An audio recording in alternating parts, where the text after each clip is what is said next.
Damos inicio hoy, 7 de junio, en Argentina. Hoy es el Día del Periodista, y antes que nada, tenemos amigos en línea, y antes que nada les quiero recordar a todos por qué es el Día del Periodista hoy en Argentina. Hoy es 7 de junio porque en 1810, un 7 de junio, Mariano Moreno publicó el primer número del periódico llamado La Gaceta de Buenos Aires, inflamado en las ideas revolucionarias y de libertad, ¿no? de la época. Pocos días antes había sido el 25 de mayo el día del primer gobierno patrio. Y les quiero leer algo que muchos conocen ya, pero bueno, nunca está mal recordarlo, lo que nos decía Mariano Moreno, que el pueblo tiene derechos y derecho a saber, y tiene derecho a saber la conducta de sus representantes. El pueblo no debe contentarse con que sus jefes obren bien, debe aspirar a que nunca obren mal. Bueno, Moreno ordenó que se leyera esto en los púlpitos de las iglesias por la gran cantidad de analfabetismo que había en la época. Y una cosa que nos dejó es esta frase famosa, este párrafo famoso, que dice: si los pueblos no se ilustran, si no se vulgarizan sus derechos, si a cada hombre no sabe lo que vale, lo que puede y lo que sabe, nuevas ilusiones sucederán a las antiguas, y después de vacilar algún tiempo entre mil incertidumbres, será tal vez nuestra suerte mudar de tiranos sin derrotar la tiranía. Bueno, y de esto tratamos hoy. Hoy tenemos como invitado especial al magistrado de la Audiencia Nacional de España, Joaquín, ¿sí? A Joaquín Delgado Martín, Joaquín con dos apellidos, sabés que en Argentina nos cuesta a veces. Y tenemos a nuestra invitada de honor, por supuesto, la doctora Leticia Fontestá Portalés, que es doctora y profesora por la Universidad de Salamanca, es vicedecana de internacionalización de la Universidad de Salamanca, de la Facultad de Derecho, y además es integrante de nuestro proyecto UBASIT, que se refiere al estudio de los adultos mayores víctimas de violencia, los nuevos interrogantes que tenemos ahora, la famosa brecha digital, y los problemas de los adultos mayores LGTBIQ+, y cómo han sufrido. Justo este proyecto, lo sabe bien Leticia, lo saben bien los compañeros que están en línea, nos agarró, nos sorprendió en medio de la pandemia. O sea, lo presentamos en el año 2019, arrancó en el 2020 y enseguida vino el aislamiento. Y bueno, ¿qué nos pasó? Que aquella brecha digital que habíamos empezado a estudiar, que afectaba a los adultos mayores, nos pasó como un tsunami y ha afectado a toda la población. Bueno, y de esto se tratan en parte las 100 reglas de Brasilia. Nosotros en las 100 reglas de Brasilia hemos detectado y hemos hecho referencia en muchas conferencias a la triple condición de vulnerabilidad o a las múltiples vulnerabilidades. Por ejemplo, ser mujer, ser pobre, ser adulta mayor. Todos estos grupos de estudio en nuestros proyectos de investigación tienen algunas de estas dificultades y tienen algunas de estas vulnerabilidades. Pero hoy vamos a tratar estos ODS, ¿sí? Estos ODS y las 100 reglas de Brasilia, y nuestro invitado, Joaquín Delgado Martín, va a conversar con nosotros, porque esto se trata, estamos haciendo un conversatorio sobre estos ODS, ¿no? Que arrancaron, estos desideratum, diría yo, que arrancaron en el año 2015. Nosotros tuvimos oportunidad de escuchar a Joaquín en una muy interesante charla en el Fórum de Expertos y Jóvenes Investigadores, en el 11º, que se realizó en Salamanca hace poco, en mayo, ¿no? Hace poco, sobre derecho y nuevas tecnologías. Y me llamó mucho la atención la conferencia de Joaquín, ¿sí? Que hacía preguntas, como nos hacemos todos. ¿Qué inteligencia artificial y para qué justicia? Bueno, Joaquín, sin más premios, y dije conservatorio en lugar de conversatorio, porque yo soy egresada de un conservatorio también, de Conservatorio Nacional de Música, así que siempre tengo esa gaf, esa pifia. Bueno, le doy la palabra entonces a Joaquín. Después, cuando terminemos de conversar, seguramente nos brindará algunas palabras Leticia, y por supuesto todos aquellos participantes que quieran hacer alguna pregunta, saben que estamos siempre abiertos desde el proyecto UBASIT y desde el Observatorio para los Derechos del Adulto Mayor, que es el observatorio que yo dirijo en la Facultad de Derecho de la Universidad de Buenos Aires. Joaquín, adelante, son todos tuyos. Bueno, buenas tardes. Buenas tardes desde Madrid, buenos días La verdad es que estoy encantado de estar, de compartir estas 4 horas que tengo por delante, ¿verdad? Para exponer las 302 diapositivas que he preparado para hoy. A ver, el PowerPoint que he preparado es únicamente un elemento para provocar la conservación, que no la conversación. Entonces, por favor, me interrumpen ustedes, me interrumpís vosotras, vosotros, cuando queráis. Entonces, Muy bien. o levantando la mano o diciendo algo, por favor, sin insultar. Yo sé que voy a decir barbaridades, pero sin insultar y entonces vamos a hacerlo. ¿Os parece bien que lo hagamos Joaquín, así? me parece magnífico, Joaquín. Nos hacemos siempre preguntas y muchas Eh, veces, como ya sabe Leticia y saben los otros integrantes del UBASIT, nos hacemos preguntas incómodas, porque de eso se trata, de incomodarnos para pensar, de hacernos preguntas que nos hagan pensar. Como le digo siempre a los alumnos, yo dicto la materia de la práctica profesional aquí en la UBA, en Derecho, y la materia es para pensar, porque los códigos están todos escritos, las leyes están escritas. Vamos a pensar contigo, que sé que sos un gran pensador. Adelante. Vamos a pensar, vamos a pensar. A ver, voy a cargar un momentito la Dime, exposición. a Un ver momentito. A ver, un si está segundito. todo bien, si la tecnología nos acompaña. Seguro, seguro que nos acompaña. Mal, pero nos acompañará.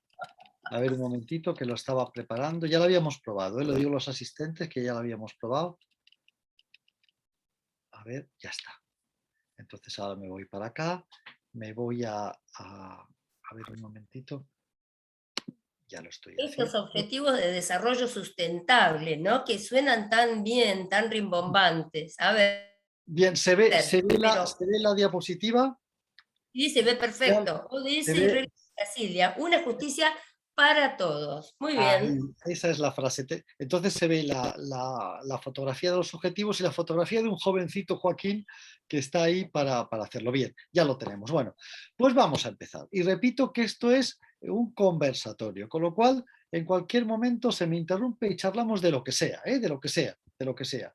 Bien, en primer lugar, voy a proponer el esquema. Una primera parte va a ser sobre los ODS, una justicia para toda. En segundo lugar, la vulnerabilidad y la justicia. Y ahí me voy a hacer preguntas.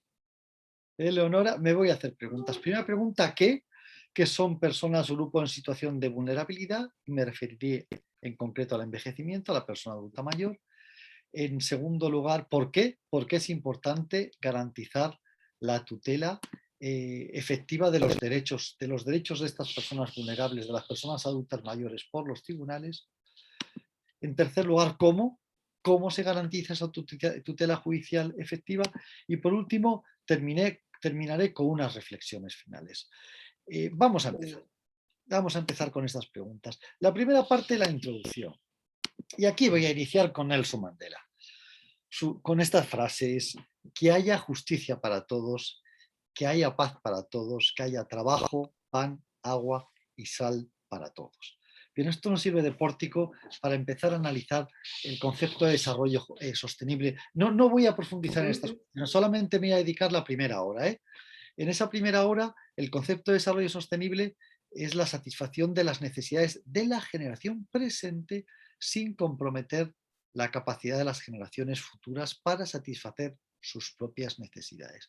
Pues bien, este concepto de desarrollo sostenible se ha convertido en el principio rector para el desarrollo mundial a largo plazo y consta de 3 pilares: el desarrollo económico, el desarrollo social y la protección del medio ambiente. Pues bien, dentro de este desarrollo social,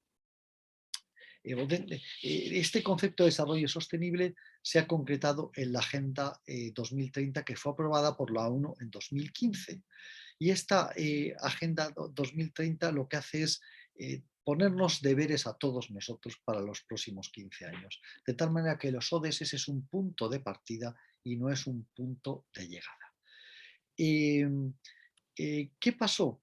Que los objetivos de desarrollo del milenio del año 2000, de 2000 a 2015, dejaron de lado todo lo que tenía que ver con las partes no materiales de desarrollo. Y entonces dejó de lado la defensa de los derechos humanos, las condiciones de gobernanza, la calidad de instituciones, la promoción de la paz. Pues bien, estas dimensiones no materiales del desarrollo ya sí que se han contenido en los ODS de 2015. Y dentro de estos ODS, está el ODS 16, que trata, lo voy a leer, se refiere a promoción de sociedades pacíficas e inclusivas para el desarrollo sostenible, la provisión de acceso a la justicia para todos y la construcción de instituciones responsables y eficaces a todos los niveles. Aquí tenemos dos elementos básicos. Primero es todo lo que tiene que ver con la construcción de entidades públicas fiables dentro de la sociedad, dentro de los estados. Y está el segundo elemento, que es del que vamos a hablar hoy, que es la provisión de acceso a la justicia para todos. Una justicia para todos. Pues bien, esa justicia para todos, primero quiero destacar que la justicia tiene una relación estrecha con otros ODS. Primero, con el objetivo 1, poner fin a la pobreza en todas sus formas en el mundo. El objetivo 5, lograr la igualdad entre los géneros y empoderar a todas las mujeres y todas las niñas. Y el objetivo 10, reducir la desigualdad dentro y entre los países. Pero la justicia tiene un elemento absolutamente transversal en relación con todos los ODS. ¿Por qué?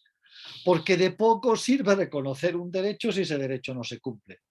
De tal manera que no basta con que la normativa, toda la legislación recoja derechos de todo tipo, sino que hace falta que en caso de violación, en caso de incumplimientos de ese derecho, el cumplimiento se imponga. Y para eso está la justicia.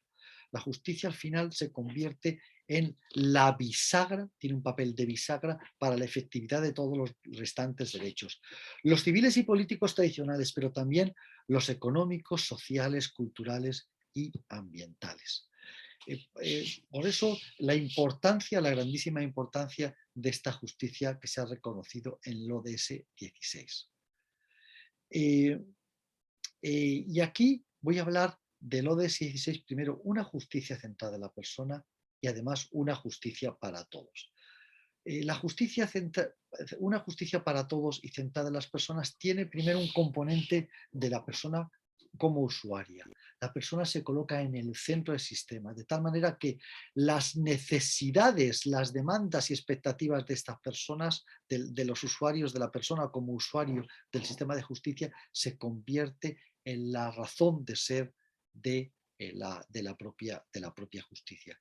Y luego, por otro lado, como ser humano, es decir, esa justicia tiene que ser para todos y no solamente para unos cuantos, y además se tiene que respetar los derechos humanos. Por eso hablaremos del acceso a la justicia de todas las personas, superando los obstáculos que lo impiden y lo dificultan. Por tanto, ¿quiénes son las personas que mayores obstáculos tienen para hacer la justicia? Las personas vulnerables, con lo cual tenemos que hacer un especial hincapié para que esas personas tengan acceso a la justicia.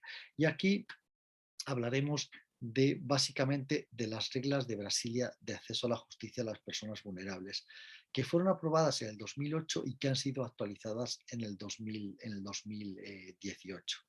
Y les cuento que actualmente está en una primera fase de elaboración y de negociación por los estados un convenio iberoamericano de acceso a la justicia, y que se fundamenta básicamente en estas reglas de Brasilia. A ver si entre todos podemos apoyar este instrumento tan importante que es un convenio internacional en materia de acceso a la justicia. Como elementos básicos, les digo, aquí está el texto de las reglas de Brasilia, y luego les invito a bajarse, porque es absolutamente gratis, esta guía comentada de las reglas de Brasilia.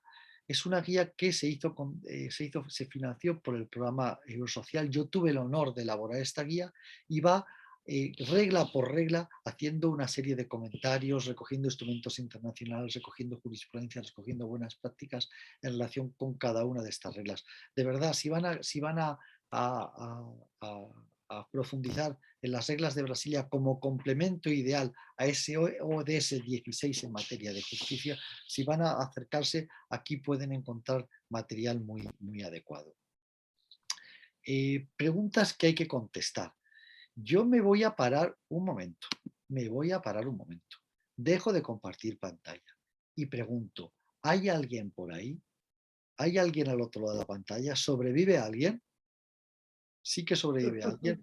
¿Vamos Sí, bien? sí, ¿Vamos bien? vamos muy bien. ¿Vamos Va bien? muy ¿Comentarios, bien, preguntas, vamos sugerencias, muy bien. Y críticas, insultos?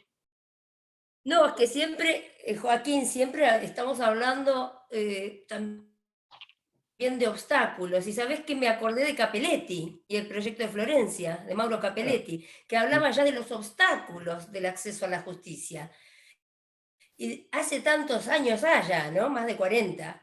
Entonces, sería muy importante no solo estudiar, sino poner en práctica. Y ahí vamos a tus preguntas, ahí vamos a mis ¿no? Y preguntas. vamos ya a las preguntas. Vamos a mis preguntas. Además, mientras vuelvo a compartir, Capelletti ha sido una de mis fuentes básicas clásicas para todas estas cuestiones. Bien, preguntas que hay que contestar. También. Vamos a la primera pregunta. El qué, que son personas con grupos en condición de vulnerabilidad, por qué y cómo. Bien, vamos con la primera de ellas. El qué.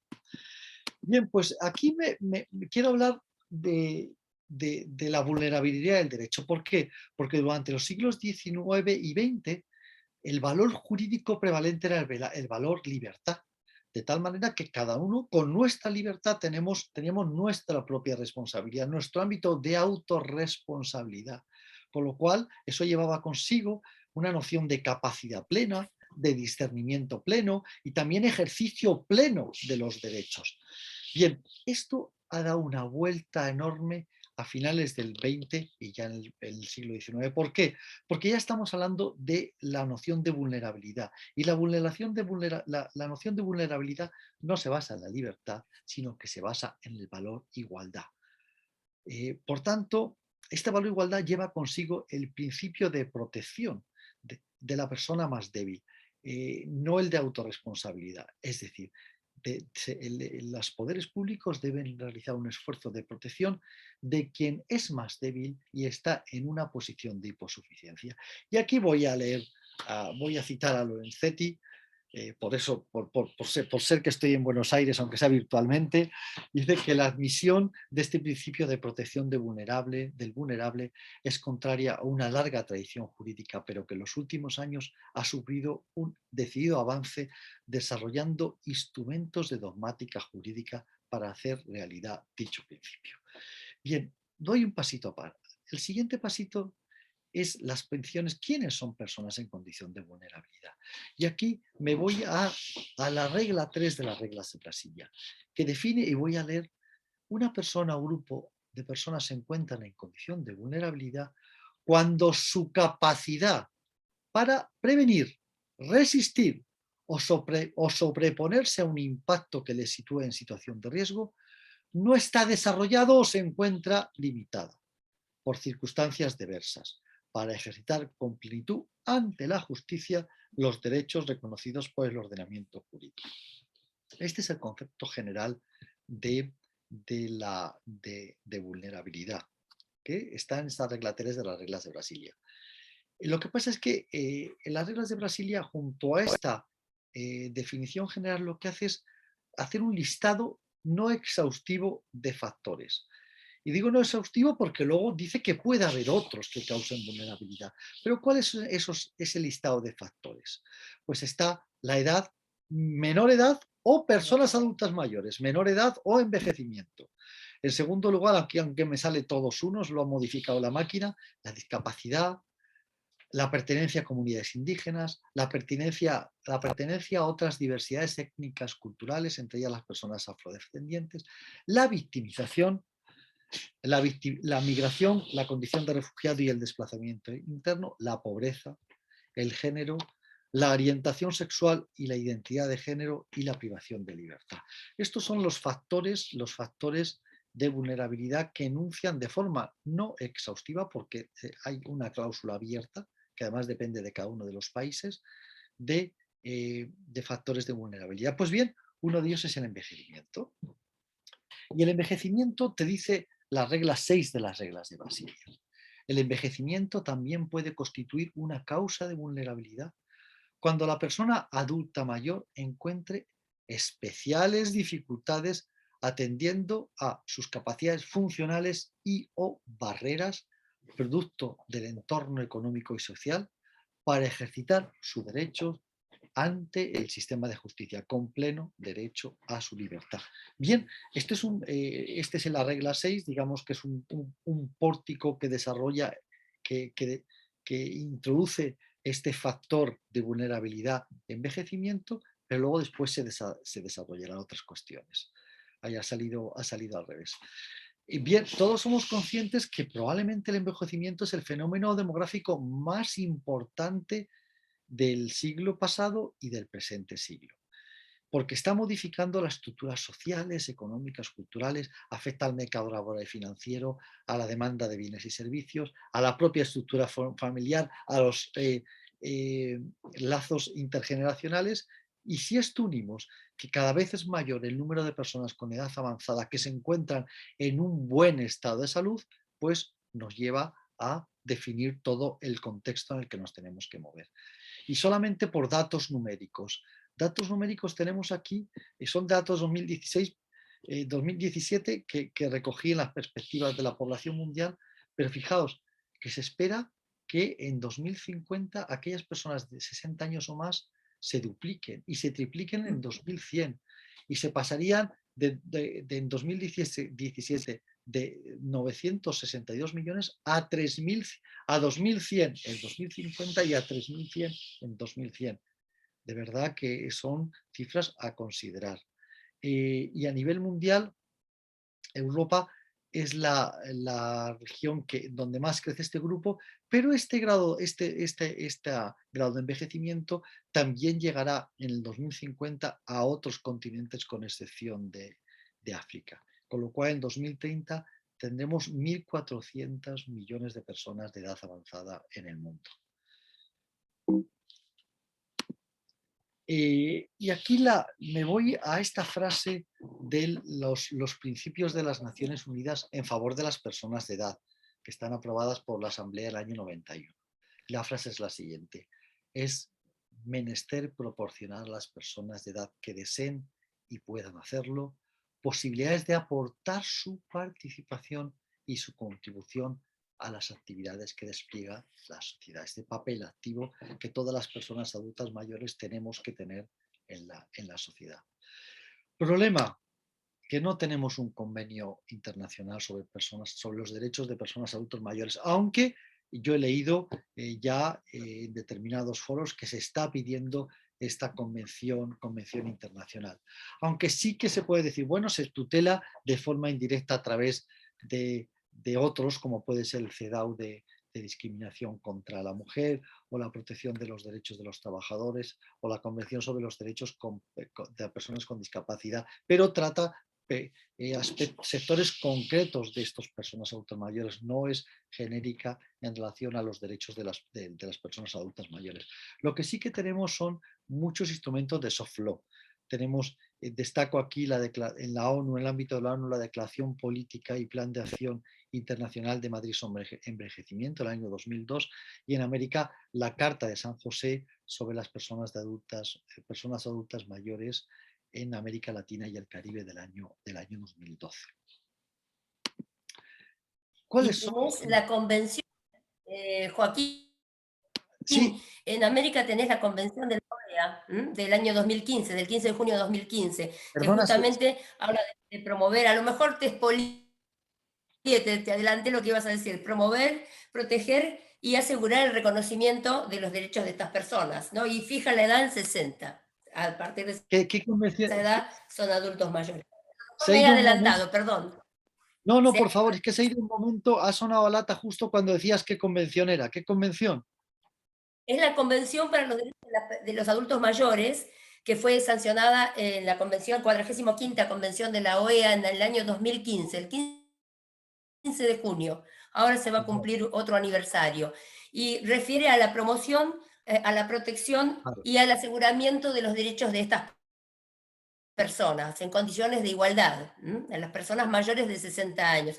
Y en cuanto a números, en América Latina, como bien dijiste, también vamos camino al envejecimiento, porque el censo del año 2010 de Argentina daba que había, en una proyección al 2018, que habría más de un 15% de personas de más de 60 años. Y hace unos días tuvimos, el 18 de mayo, nuestro censo de población, que se postergó por efectos de la pandemia, y que seguramente va a dar unos números parecidos a esos de la proyección que venía del año 2010. Como te digo, la proyección de los números del 2010, ya al 2018 daba que teníamos un 15% de personas de más de 60 y un 10% de personas de más de 65 años. Vamos a ver qué dicen los números que fueron recogidos el 18 de mayo último, pero bueno, sí, sí son, la convención es muy importante, es ley de la nación argentina, pero como sabemos todos es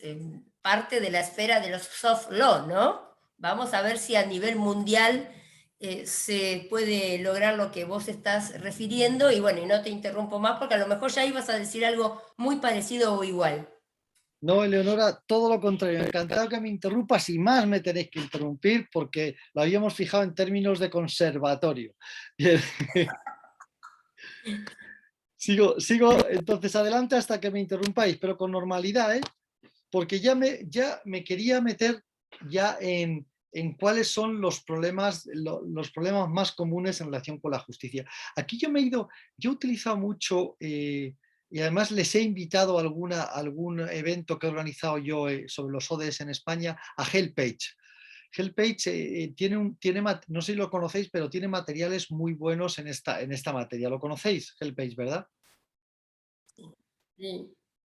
Bien, entonces, Lo primero que veo son las disputas por tierras o propiedades y vos sabés que en nuestro proyecto de investigación uno de los puntos de vulnerabilidad contra los adultos mayores, una de las acciones de violencia contra los adultos mayores es la de la violencia económica. Muchos podrán pensar hay violencia psicológica, física, sí la hay, pero la violencia económica contra el adulto mayor es un problema muy grave que es el que estuvimos estudiando, lo sabe Leticia. sí, pero fíjate que tú lo sitúas en el ámbito de la violencia, de que se Sí, ejercite violencia contra las personas adultas mayores, pues para que hagan disposiciones de sus bienes contra su voluntad o presionándoles. Pero aquí va más allá, son de todo tipo de disputas sobre sus propiedades, su derecho de alquiler, si están en un edificio, una propiedad de renta antigua y que el edificio, el propietario vende el edificio y el propietario nuevo quiere echarles. No sé si me explico. Hay una serie de... sí, sí, el están derecho a la vivienda, claro. el derecho a la vivienda, por eso digo que no es solamente por violencia, sino también el propio ejercicio de sus derechos. Ujú, Pues sí, eso, claro. Los eso derechos de terceros, claro. Sí. pero que eso estamos hablando ya de un 29%, pero luego después se señala como el 19% dificultades para acceder a los servicios públicos a los cuales se tiene derecho, que probablemente en cuanto se profundice en la transformación digital de los servicios públicos, la brecha digital genere aún más problemas, Claro. probablemente. Y luego tenemos problemas como consumidores o problemas con dinero, deudas, como con la relación de las personas adultos mayores con todas las empresas, estas grandes empresas que están prestando servicios esenciales de comunicaciones, fijaos los problemas que tenemos todos para ejercitar nuestros derechos, pues más aún las personas que ya superan el umbral de lo que hemos llamado envejecimiento. Es enorme, los problemas. Luego, disputas familiares con motivo de como divorcios y herencias, la violencia y el crimen, el 9%, y los problemas en el trabajo como ser despedidos injustamente, el 8%. Y luego después otros problemas de justicia que ya no, que se han reportado, pero que ya no se han cuantificado en porcentaje, se refieren a reclamaciones de seguros de accidentes, problemas de vivienda, problemas de sufrir estafas. Yo creo que esto nos define cuál es el panorama de los problemas de la justicia más comunes de estas personas adultas mayores. Bien, bueno, ¿por qué? ¿Por qué es importante garantizar la tutela efectiva de sus derechos por los tribunales? Pues la idea esencial, que ya la anticipaba antes, es que poca utilidad tiene que el Estado reconozca formalmente un derecho si su titular no puede acceder de forma efectiva al sistema de justicia para obtener la tutela de ese derecho. Y aquí nos vamos al Tal concepto cual. de efectividad de la tutela judicial, que a nivel internacional se define en torno al derecho a un recurso efectivo frente a la violación de un derecho reconocido. Ese derecho, ese recurso efectivo, repito, derecho a un recurso ante la justicia, pero con efectividad, esta inclusión del término efectividad lleva consigo muchos elementos.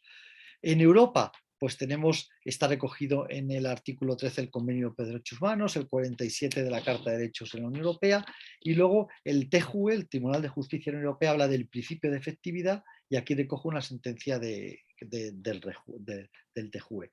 El Consejo de Europa, el Tribunal Europeo de Derechos Humanos, que equivale a la Corte Interamericana de Derechos Humanos, aquí está esta sentencia del año 2008, y luego el Sistema Interamericano de Derechos Humanos también se recoge.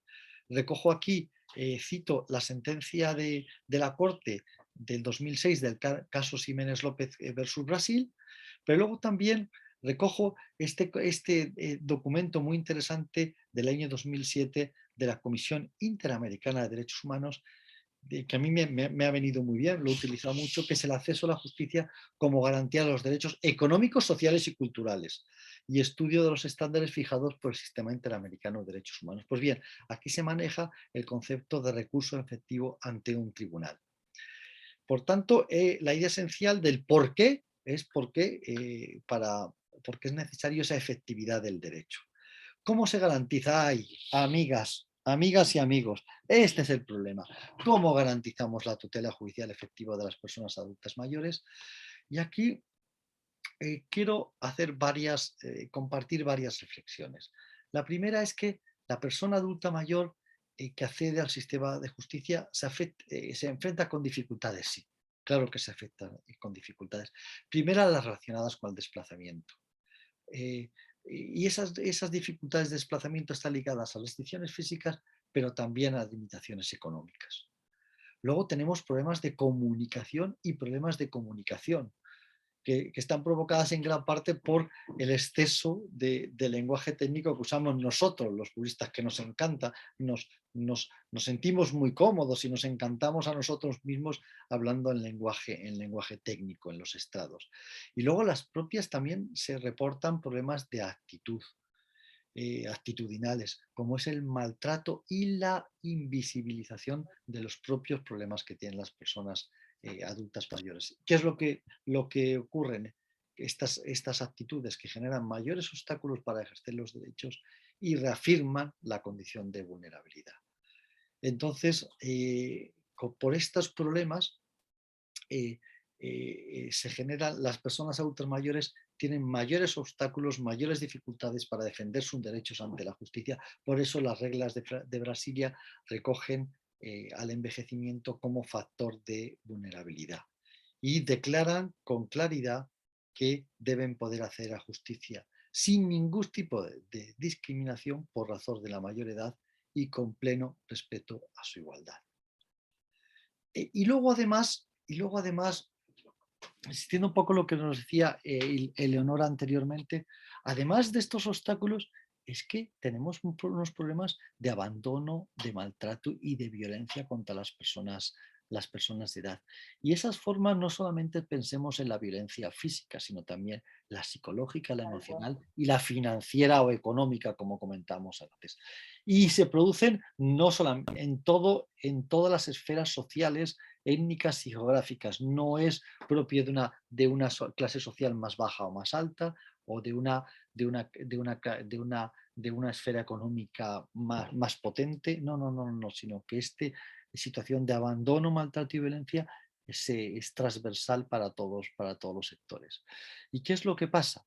Que el proceso de envejecimiento lleva consigo una reducción de la propia capacidad de recuperación de esas personas que han sido víctimas de malos tratos. por tanto, que es probable que no lleguen a recobrarse del todo física o emocionalmente de esta experiencia de abandono, maltrato o de violencia contra ellas.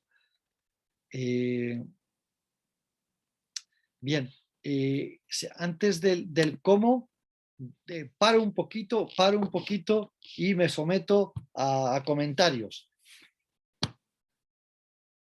Bueno, sabes que nosotros en nuestras investigaciones sí hemos catalogado los problemas económicos de depresión económica como una forma de violencia contra el adulto mayor. En particular, a veces te diría, como nos dijo una consultante una vez, me refiero a consultantes porque hemos hecho trabajo de campo en el Departamento de Práctica Profesional, que es ese lugar donde acuden consultantes que no tienen medios para pagar un abogado particular y los alumnos hacen una práctica de 11 meses bastante intensa en cuanto a lo que es la profesión de abogar. Ajá. Y bueno, esta señora nos decía, querida, ser vieja y tener algún pesito, tener plata, es peor que ser vieja y ser pobre. Bueno, había sufrido una situación de violencia porque tenía un patrimonio.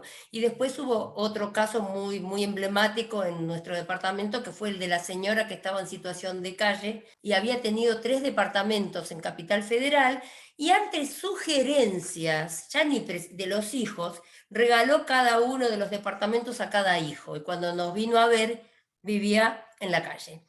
Pero más que nada yo te diría también que a mí me impresiona en cuanto al sistema judicial, aquello que yo estudié, que me gusta preguntarme sobre la magnificación negativa. Yo le puse magnificación negativa, que tiene el incumplimiento del principio de celeridad procesal para con el adulto mayor. ¿Por qué? Porque el adulto mayor no tiene algún recurso y ya digamos hay cuarta edad, ya se está hablando de los adultos mayores de 90 o más que son cuidados por otro adulto mayor, un hijo de 65, 70 años, ¿no? Y estas personas no tienen el recurso que pueden tener otros más jóvenes, que es el recurso del tiempo. Entonces, la morosidad judicial en resolver los asuntos, la falta de cumplimiento del principio de celeridad procesal, yo creo que es otro factor que los fija, que los somete a vulnerabilidad. Que esto es algo que desde el punto de vista judicial se ve con jóvenes y con grandes, con niños y con ancianos. Pero el anciano carece de ese recurso, que es el tiempo. Entonces, mientras vos hablabas también sobre este tema que impacta en la justicia, me acordé también del tema del tiempo, ¿no? Cómo nos impacta que no se resuelvan los asuntos en el tiempo que necesita cualquier ciudadano y que necesita más a lo mejor una persona mayor. No sé qué te parece. Sí, totalmente de acuerdo. La mora procesal afecta aún más a las personas cuanto mayor sea su edad. Y fíjate que ahí estaba pensando que en estos supuestos, en las reglas de Brasilia se introdujo un instrumento procesal, que es la priorización de esas actuaciones procesales. Y esa priorización, pues siempre se pensaba en víctimas de violencia de género, determinadas víctimas, pues a lo mejor se tiene que introducir este principio de prioridad en las propias leyes procesales para las personas que pasen determinada edad. Sería una cuestión a reflexionar, que vaya más allá sí, de... nosotros lo estamos haciendo ya desde el proyecto de CID del 2014. Ahora, vos sabés que en México, en la Universidad de Guadalajara, hay un colega que está hablando del derecho procesal geriátrico, que es una palabra que no me gusta ni medio, pero con él hemos compartido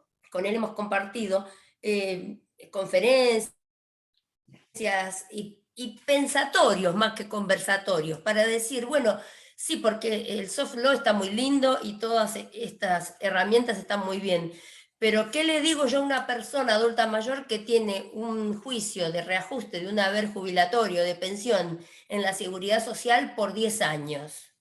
¿Qué le digo yo cuando hago trabajo de campo, ¿sabes, Joaquín? A nosotros, Leticia lo conoce porque ha conocido el lugar donde hacemos el trabajo de campo, a nosotros nos dice la gente, ¿qué hago yo con esto? Muy lindo todo, queridita, como nos dijo una chica trans LGTBIQ+, cuando le hablé de adultos mayores. Me dijo, queridita, las que llegamos vivas. Entonces, está muy bien bajar todo esto al trabajo de campo, por eso te convocamos, ¿no?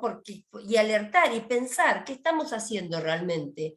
¿Estamos conversando nosotros solos o estamos bajando a la sociedad estas necesidades y soluciones? Y ahora viene la pregunta que estás haciendo, ¿no? ¿Cómo, no? ¿Cómo seguimos, Joaquín? Pues venga, vamos a ver qué puedo aportar yo, que yo no tengo la contestación, pero vamos a verlo. A ver, aquí yo lo que os planteo es cómo conseguir esa efectividad de la tutela judicial. Y aquí yo creo que es bueno partir de tres presupuestos. Primero, un enfoque funcional. Y esto creo que esto lo leí en Capelletti, te lo digo porque creo recordar, pero ahora no. Que es que Proyecto de Florencio, ¿sí? ¿Verdad? sí, que no se trata de actuar sobre todo el mundo de acceso a la justicia, que al final el concepto de acceso a la justicia fue ampliándose, ampliándose, ampliándose, y al final era toda la justicia, sino que vamos a hacer un enfoque funcional, es decir, vamos a identificar qué barreras, qué obstáculos impiden el acceso a la justicia, vamos a trabajar sobre esos obstáculos individualizados y vamos a adoptar medidas concretas para cada uno de esos obstáculos. Me parece que este enfoque funcional es básico para poder avanzar. Segundo, un enfoque integral.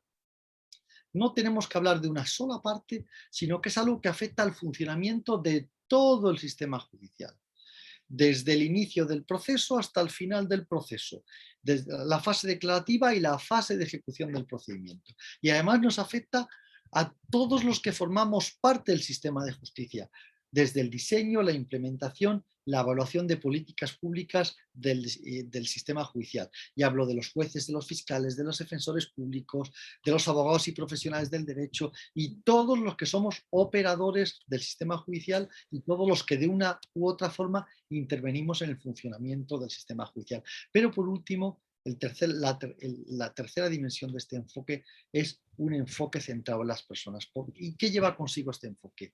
Que el sistema público, el sistema judicial público, tiene que realizar una actuación más intensa frente a unos mayores obstáculos.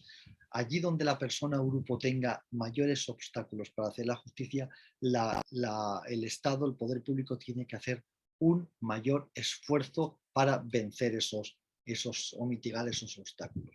Y al final esto lo que hace es contribuye a reducir las desigualdades y a favorecer la cohesión social. Por tanto, creo que y este triple enfoque se recoge en las reglas de Brasilia. ¿Cuáles son, según HelpAge, cuáles son, un informe de HelpAge que he utilizado, cuáles son los principales obstáculos de acceso a la justicia? Primero, fijaos, y esto es una encuesta que ha hecho HelpAge a nivel de todo el mundo mundial. Y entonces les han dicho, primero, que los funcionarios no han respetado debidamente su edad. Segundo, que los costos de obtener justicia eran prohibitivos debido a sus menores ingresos, el tema del coste. Tercero, lo decía Eleonora al principio, la falta, cuando hablaba de brecha digital, la falta de habilidades computacionales. Y por último, también lo comentamos hace un momento como muy importante, los procedimientos largos y dilatados hacia el final de sus vidas. Estos son los 4 principales obstáculos que surgen con el envejecimiento. ¿Cuáles son las recomendaciones de acceso a la justicia, sobre el derecho a acceso a la justicia que hace HelpAge? Que los he querido recoger porque me han parecido interesantes. Primero, que todas las entidades de justicia, pero también todos los servicios de asistencia social, como la asistencia legal, los refugios, las líneas de atención, el asesoramiento, consejería, deben estar conservadas y financiadas y deben ser asequibles y estar disponibles para todas las personas mayores en cualquier entorno en el que vivan. Tiene un componente económico y organizativo importante. Segundo, las salas y los tribunales de justicia y las demás instalaciones relacionadas con el sistema judicial deben ser accesibles para todas las personas, todo el contenido de accesibilidad física, pero también accesibilidad comunicacional. En tercer lugar, las personas mayores deben tener acceso a vías alternativas y no judiciales para hacer la justicia. Todo lo que son los métodos alternativos de resolución de conflictos, conceptos integrales de justicia, mediadores comunitarios, apoyo paralegal, mecanismos de queja y reclamación, justicia restaurativa, procedimientos de defensor del pueblo o de comisionados inspectores especialistas. Bien. En cuarto lugar, y aquí entramos en el concepto de ajustes, se deben realizar las acomodaciones o ajustes razonables para las necesidades individuales de apoyo a las personas mayores, para permitirles acceder a la justicia. Por tanto, ajustes a las necesidades individuales de cada uno de las personas adultas mayores. En quinto lugar, los programas de información y educación pública, fijaos, información y educación sobre derechos legales y acceso a la justicia deben estar disponibles para las personas mayores en formatos apropiados y accesibles. Utilizando métodos de lectura fácil, de lectura más accesible, tienen que estar disponibles. Información y educación. Sexto lugar, las personas mayores deben recibir apoyo para participar efectivamente en todos los procedimientos legales. En séptimo lugar, todas las personas mayores, sin discriminación, deben tener acceso a la documentación necesaria para poder reclamar sus derechos y buscar compensación si sus derechos son negados. Y por último, todos los que trabajamos en la Administración de Justicia y la aplicación de la ley, incluyendo justicia, policía y prisiones, deben tener una capacitación adecuada y apropiada sobre la vejez y sobre los derechos de las personas mayores. Se tienen que extender las actividades de formación, y a mí me gusta decir de formación, capacitación / sensibilización de todos los que trabajamos en justicia, policía y prisiones, todos los que trabajamos en el sistema. Bien, y luego una última cuestión que me gustaría. Tan importante es el nivel normativo como el nivel de aplicación por los operadores de justicia. Y es muy importante que todas estas cuestiones se recojan a nivel de ley, a nivel de reglamento o a nivel incluso de protocolos internos de funcionamiento de los sistemas de justicia. Pero tan importante como se recoja en ese nivel normativo es que todos los que trabajamos lo conozcamos y lo apliquemos con la sensibilidad suficiente. Al final son los dos pilares que sujetan el frontispicio de la tutela judicial efectiva de las personas adultas mayores. Y luego, por último, ya entro en vía de reflexiones finales. La primera reflexión es que la ONU ha invitado a todos los representantes de los gobiernos, la sociedad civil y el ámbito académico y el sector privado. ¿A qué nos ha invitado? A apropiarnos de esta ambiciosa agenda y a utilizarla como herramienta para crear sociedades inclusivas y justas. En esa invitación, esos ODS afecta a todos los poderes del Estado, cada uno dentro de sus respectivas competencias y, por tanto, también al Poder Judicial y a todos los que prestamos servicios en el ámbito del sistema de justicia. Por tanto, todos los actores del sistema de justicia estamos llamados a involucrarnos en la implementación de los ODS. En este ámbito tenemos que reflexionar sobre las necesidades de las personas vulnerables, de las personas adultas mayores en su relación con la Administración de Justicia, lo que afecta a dos dimensiones.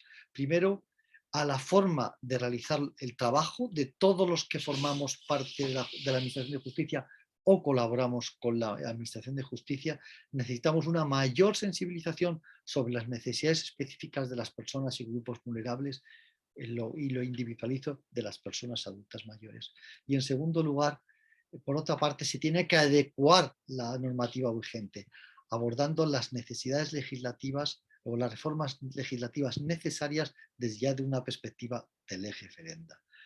Y por último, en los ODS en justicia, debemos preguntarnos por esa pregunta final, ¿es adecuado el sistema judicial para alinearse con los ODS? ¿Dónde se encuentran los déficits en el tratamiento de las personas vulnerables, en el tratamiento de las personas adultas mayores por nuestro sistema de justicia. ¿Qué hay que hacer para avanzar en su cumplimiento? Reflexión final, pues todos los actores del sistema de justicia tenemos que involucrarnos con los ODS para contribuir a un desarrollo sostenible de la sociedad, lo que ha devenido especialmente importante con motivo de la pandemia. Y muchas gracias. Ya con esto dejo de compartir y vamos a seguir. Bueno, qué importante.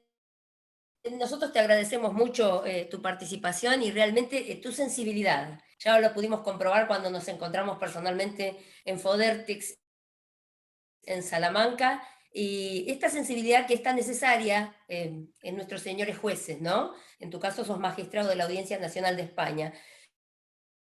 Esta empatía con la gente, esto saber dónde están los obstáculos, ¿no? Porque de los obstáculos ya desde el proyecto de Florencia Capelletti hablaba de los obstáculos del efectivo acceso a la justicia, del acceso a la justicia, y si es efectivo o no, y lo estamos discutiendo, y ya hace tantos años de esto, pero claro que sí, que todos nos tenemos que involucrar, y te hemos ya, invitado y te hemos involucrado, y agradecemos tu generosidad, porque sabés que nosotros en el ámbito de la Facultad de Derecho de la Universidad de Buenos Aires estamos formando abogados, y a lo que aspiramos es formar actores del derecho que empaticen, que sean sensibles y que conozcan a las necesidades de estas personas, las falencias del sistema, como actores futuros, actores judiciales, digo, en los tres poderes del Estado, en la actividad privada, en la vida social, bueno, por supuesto, si llegaran a ser jueces,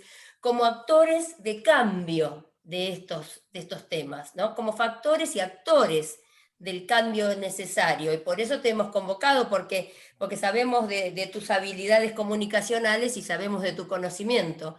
Así que sí, yo lo que te digo es que uno de los obstáculos mayores dentro de la investigación cual y cuantitativa de campo de nuestros proyectos, de lo que la gente nos manifiesta en cuanto al acceso a la justicia, más allá de si es caro o no, porque en Argentina tenemos el sistema del Ministerio Público de la Defensa, tenemos la defensa en diversas ONGs, pero el patrocinio jurídico gratuito muy importante en la Ciudad de Buenos Aires, representado por la Universidad de Buenos Aires en la ciudad, pero por la Facultad de Derecho, ¿no? Y no es porque yo sea de esa materia, pero es un patrocinio que está cumpliendo 100 años, fíjate vos. Porque después de la reforma universitaria de 1918, a Héctor Lafayette empujó en este sistema, en este sentido, porque él nos decía que así como no podríamos soltar a la sociedad cirujanos que no practicaran con seres humanos, tampoco podemos dejar en la sociedad abogados que no conocieran cómo se implementa, cómo se lleva adelante un caso, que no entrevistaran gente. Fíjate que esto ya lleva más de 100 años. Así como siempre queremos evolucionar, nosotros dentro del ámbito del Observatorio para los Derechos del Adulto Mayor y dentro del Departamento de Práctica, incluimos estos temas porque nos parece que los futuros abogados tienen que estar al tanto y tienen que ser los agentes de cambio. Y vos sos un agente de cambio de estos temas, y por supuesto te agradecemos, además que te agradezco que no hayan sido 300 las diapositivas, aunque las hubiéramos visto con total gusto. Que sí Y que han también sido, vamos a sí que han agradecer a sido los 300. participantes. Sí, dime. Que sí que han sido Sí, 300. entonces pasaron muy rápido, pasaron muy rápido.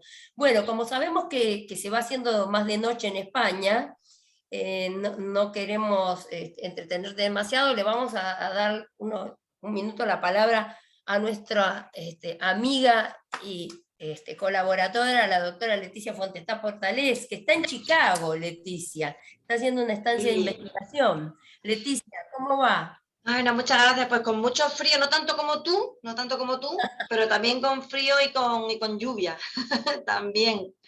Así que Ah, bueno, aquí con estamos. lluvia. Sí, sí, con frío y con lluvia. Llevo aquí un mes y he visto el sol 2 días y cuando por fin llegó el calor me tuve que ir a trabajar porque soy vicedecana de Relaciones Internacionales a Denver y me llevé el frío conmigo y estábamos a 6 grados en Denver.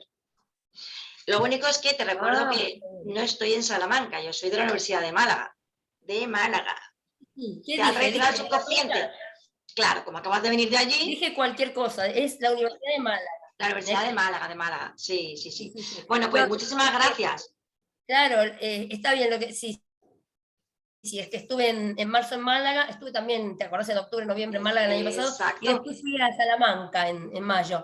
Y mañana recibimos a un compañero tuyo, al Sí, doctor francés francés. Pérez Costa, que va a venir a hacer una estancia, va a ser profesor en estancia de investigación en la Universidad de Exacto, Buenos Aires, en la Facultad de Derecho.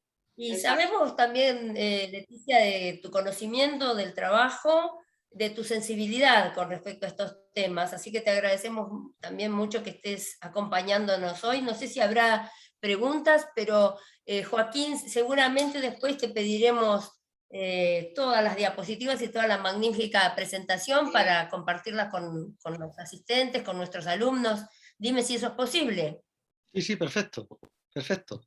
Bien, bueno, yo creo que con estos conversatorios, que no son conservatorios, y otra vez mi recuerdo al Conservatorio Nacional de Música Carlos López Buchardo, hoy es Departamento de Artes Musicales y Sonoras, hoy es Universidad Nacional del Arte.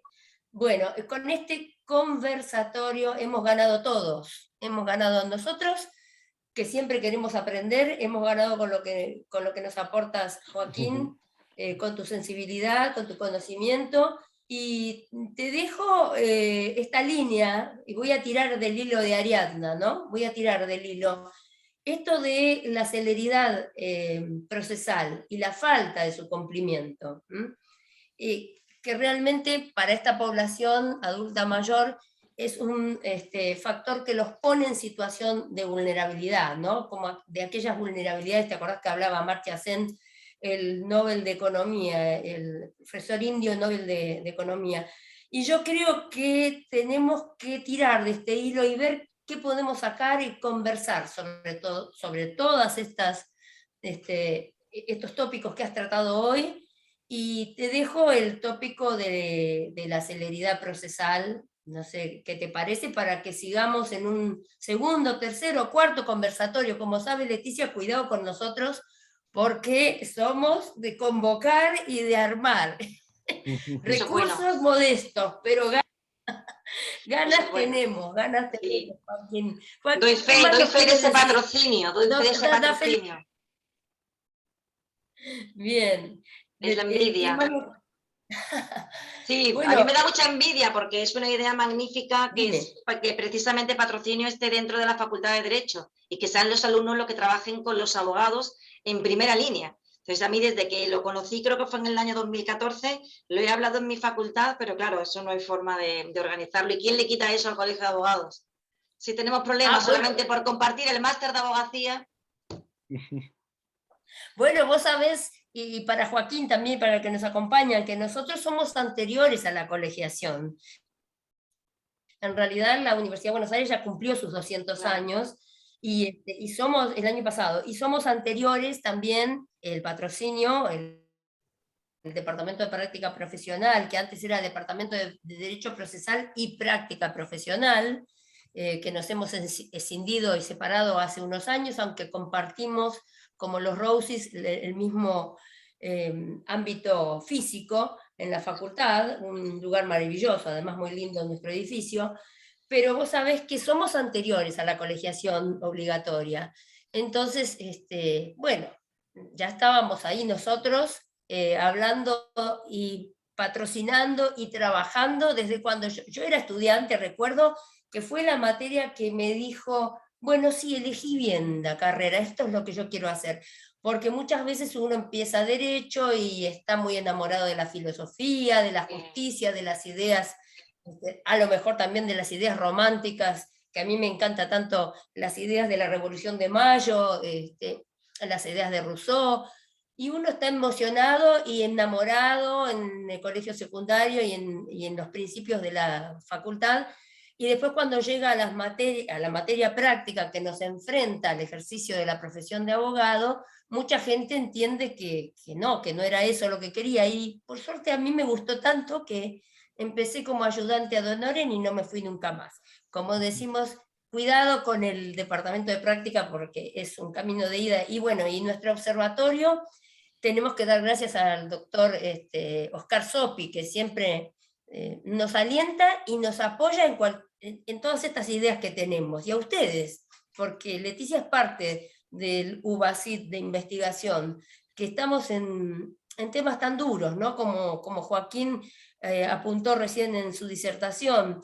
Uno de ellos, el de la brecha digital, el de las dificultades. Te diría, Joaquín, que nuestros adultos mayores en la Argentina no se arredran ante alguna dificultad física o tener que ir a un tribunal, pero sí tienen las dificultades propias de las barreras digitales. Y en cuanto a los métodos no adversariales de abordaje de conflictos, en particular la más difundida, la mediación, y dentro de la ciudad de Buenos Aires y en muchas provincias la mediación prejudicial que tenemos, están muy difundidos estos métodos de diálogo, de abordaje de la controversia prejudicial, están muy difundidos en Argentina, y yo entiendo que aportan muchos caminos y muchas herramientas a los adultos mayores. Quizás aporten la herramienta del ahorro del tiempo y la herramienta de la celeridad que no les aporta después el proceso, quizás. Por eso sigo tirando del hilo de Ariadna.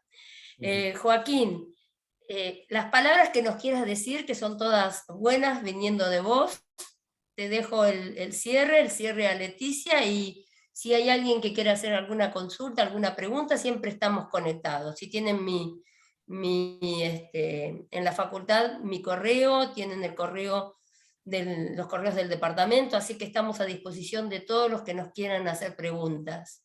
Joaquín, te doy la palabra. No, simplemente decir que estaba encantado de participar y espero que las reflexiones que he hecho hayan sido de utilidad, que en definitiva es la finalidad Total.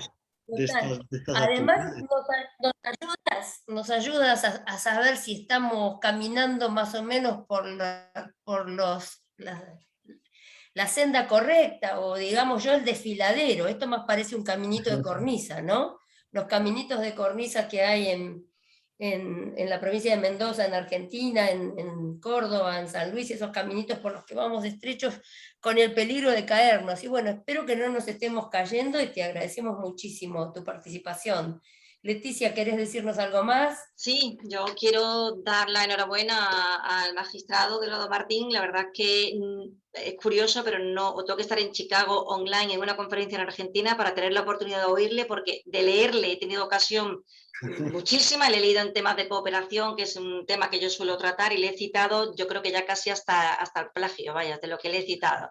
Entonces, para mí ha sido la primera oportunidad de oírle, y igual de grato o más que leerle, la verdad. Así que muchísimas gracias, porque siempre leerle es un placer, aporta muchísimo, y oírle sin duda también. Y a ti, Eleonora, gracias por darme la oportunidad de meterme en este proyecto, porque es verdad que estoy en otro de 100 reglas de Brasilia con el profesor Arturo Álvarez Alarcón de la Universidad de Cádiz, pero es la primera vez que estoy abordando estos temas de personas vulnerables en definitiva, ¿no? Y la verdad que es un tema que hasta que uno no se para a pensar, a reflexionar, o se encuentra con esos obstáculos, los tiene ahí como que son cosas que no pasan. Y pasan en tonterías tan grandes como que hoy en día alguna persona mayor incluso no puede ni sacarse un billete de avión, porque necesita sacarse su tarjeta de embarque ya de forma electrónica de una manera u otra. Entonces, gracias por hacerme reflexionar en temas tan importantes como estos, y gracias por darme la oportunidad, pues, de compartir este rato con todos vosotros y de aprender tantísimo. Muchas gracias y enhorabuena. No, los agradecidos somos nosotros, Leticia, Joaquín, los agradecidos aquí en la Universidad de Buenos Aires somos nosotros. Y sí, yo estoy también en el proyecto de Arturo Álvarez Alarcón sobre las 100 reglas de Brasilia. Exacto. Así que espero vernos pronto, porque va a haber un sí, en octubre. congreso muy importante. En octubre. En octubre. Espero que no salte ninguna otra pandemia, ni ningún otro virus. Eso espero.